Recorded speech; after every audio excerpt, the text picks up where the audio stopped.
The purpose of this video is to run through an application called OPC UA Explorer, which is something that allows a person to basically look at a machine on a network and effectively then see whether that machine actually has access to read information and tags and so on.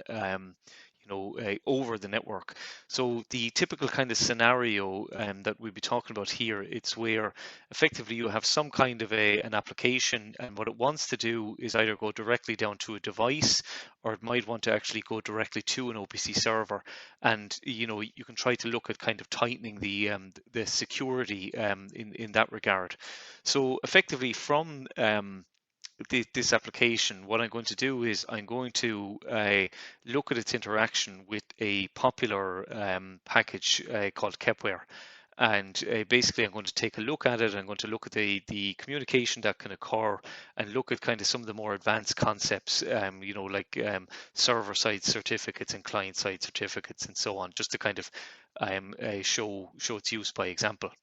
Okay, so first off, what I'm going to do is I'm going to look at a Kepware server running, and here with this IP address and port, I'm going to take a look at the local machine.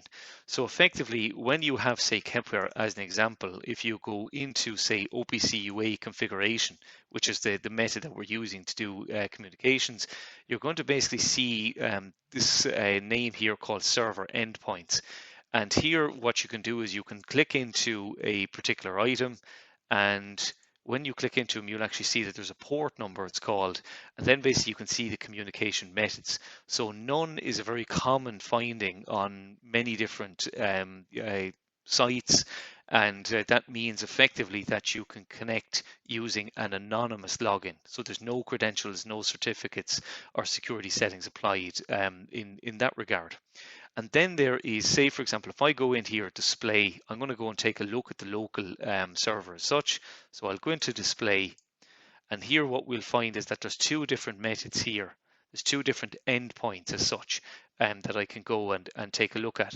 And I can connect here anonymously if I wish, because again, this is being allowed. And then what I can also do is connect using a username and password. And I think that's what I'll do just to kind of show as the example for here and now. So in terms of the actual user, if I go into Kepware, what I'll be able to find is that we have a certain user that I've already kind of pre-populated called app user. And basically I put it in just as an administrator for this example here.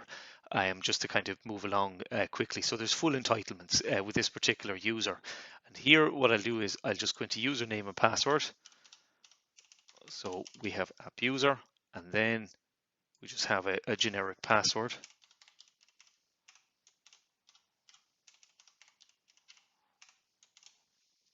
And I'm going to do a connect. And here what I'm looking at, what's after coming up, is the certificate supplied by Kepware itself. So if I go in to take a look, and this then becomes a little bit more advanced. If I go in to take a look at the certificates that are there, what we can do here is we can see in the background, when we go into the OPC UA settings, we can actually export out a certificate as such, but the application is itself being given a server certificate. So the way to describe that is that you might have an OPC server here and you may have credentials, but inside the actual copy of Kepware, it should, from, say, for example, a client, such as, for example, this historian here, it should be able to there should be kind of a verification that's made to make sure that the client from the known machine and the known IP address and so on, that they actually do have a kind of an acknowledgement made.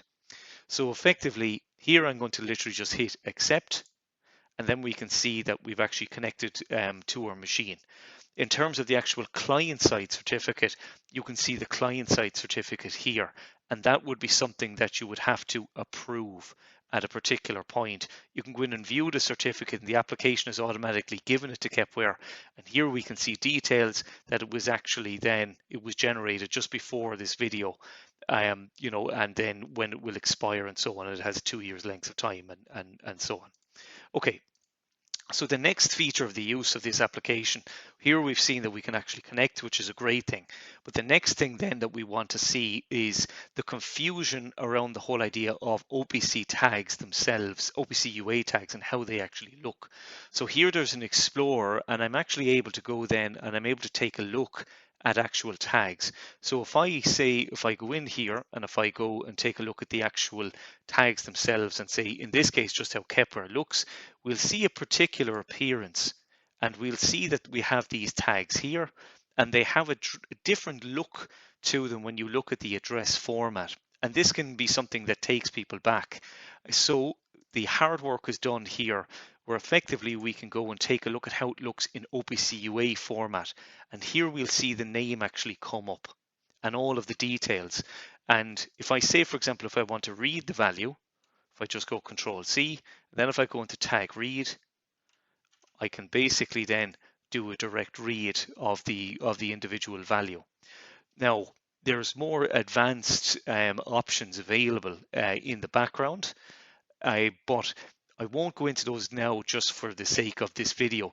The main area that I wanted to highlight with this application was its usefulness in terms of confirming the headaches around certificates, which will be broken down into a further set of maybe around 5 or 6 videos with the application, which cover obviously the security settings themselves, some of the more kind of intricate items that might not be very well known. I'll try to lay it out and structure it.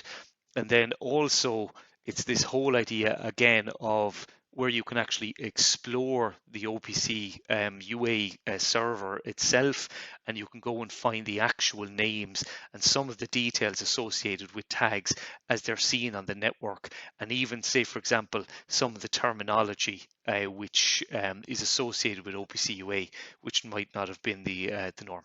Thank you very much.